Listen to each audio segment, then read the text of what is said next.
Okey, seterusnya kita nak tengok macam mana untuk mengira cukai pintu. Okey. Okey, cukai pintu ni dia dikenakan oleh pihak berkuasa berdasarkan lokasi dan jenis tanah. Maksudnya macam jumlah cukai yang kita kena bayar tu, okey, dia bergantung kepada kadar cukai yang dikenakan atas nilai tahunan. Jadi kita kena formula. Untuk cukai pintu kita guna formula. Maksudnya jumlah cukai pintu ni bersamaan dengan kadar cukai pintu darab dengan nilai tahunan. Maksudnya kita kena kira untuk setahun. Okey, jadi macam mana nak cari nilai tahunan tu? Nilai tahunan tu maksudnya sewa bulanan kita tu darab dengan 12 sebab setahun ada 12 bulan kan. Okey. Okey, kita tengok contoh ni. Okey, dalam contoh ni dia kata Maria ni dia memiliki sebuah rumah kediaman di Sumangjaya. Okey, lepas tu dia menerima bil cukai pintu daripada Majlis Pembandaran Sumangjaya.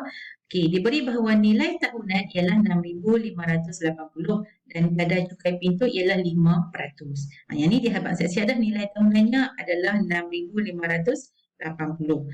Okey, soalan dia hitung cukai pintu yang perlu dibayar oleh Maria ni untuk setiap setengah tahun. Yang ni dia nak kira untuk setengah tahun ya, dia tak mau kira setahun. Okey, jadi cara dia ialah jumlah cukai pintu atau kita tulis sama dengan kadar cukai dia bagi tadi 5% kan. Jadi 5% adalah 5/100 darab dengan nilai tahunannya adalah 6,580.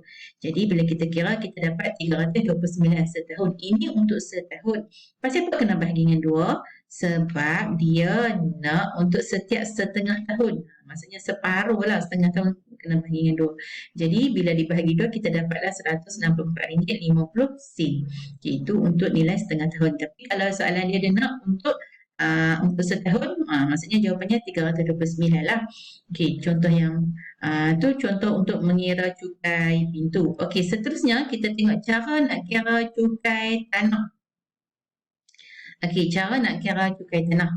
Okay, untuk cukai tanah ni, okey, dia ada formula dia juga. Okey, cukai tanah ni dia ditetapkan oleh kerajaan negeri berdasarkan lokasi, saiz dan jenis tanah. Okay, lepas tu cukai yang perlu dibayar ni dia bergantung pada kadar cukai tanah setiap unit keluasan. Maksudnya luas tanah tu didarab dengan dia punya kadar cukai dia. Okey, jadi formulanya adalah jumlah cukai tanah sama dengan kadar cukai tanah setiap unit keluasan. Maksudnya luas tanah tu lah darab dengan jumlah luas. Okey, kadar dia tu berapa darab dengan jumlah luas tanah. Okey, tengok contoh ni. Dia kata Cik Hamid memiliki sebuah rumah berkeluasan 130 meter persegi. Diberi bahawa kadar cukai tanah yang dikenakan adalah 43 sen setiap meter persegi. Okey, 1 meter persegi tu dia punya kadarnya adalah 43 sen. Okey, dia ada luas tanah 130 meter persegi. Soalan dia, hitung jumlah cukai tanah yang perlu dibayar oleh Encik Hamid setiap tahun. Ni dia nak untuk setahun. Okay, jadi kita tulis jumlah cukai tanah sama dengan kadarnya berapa tadi? 43 sen kan. Jadi 0.43 didarab dengan jumlah luas tanah dia berapa? 130. Jadi bila kita darab kita akan dapatlah RM55.90. Itu untuk setahun. Okay, boleh setakat tu. Yang seterusnya, macam mana kita nak kira cukai jualan dan perkhidmatan. Okey, kadar cukai jualan untuk barangan adalah berbeza iaitu 5%, 10% atau kadar-kadar lain bergantung kepada barangan yang ditetapkan. Tapi cukai perkhidmatan adalah 6%. Ingatlah cukai barang dan perkhidmatan ni dia beza tau. Perkhidmatan 6%. Tapi untuk jualan punya dia cukai jualan untuk barang ni dia sama ada 5% ataupun 10% ataupun bergantung kepada yang telah ditetapkan. Jadi kita tengok contoh. Ni dia kata dia sewa sebuah bilik di Hotel Selesa dengan harga 240 semalam, 240 mahal lah no. Okey, selepas tu dia menginap di hotel itu untuk 2 malam.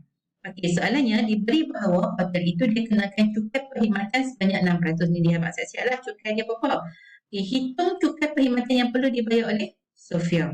Okey, maksudnya kita nak kira cukai perkhidmatan yang dia duk sewa dekat hotel tu dia sama dengan 240 darab dengan 2. Pasal apa darab 2? Sebab dia ambil 2 malam. Jadi kena darab dengan 2 lah, 2 malam. Dan darab dengan 6%. Jadi dia punya cukai jumlah cukai perkhidmatan yang dia kena bayar adalah sebanyak RM28.80. Okey.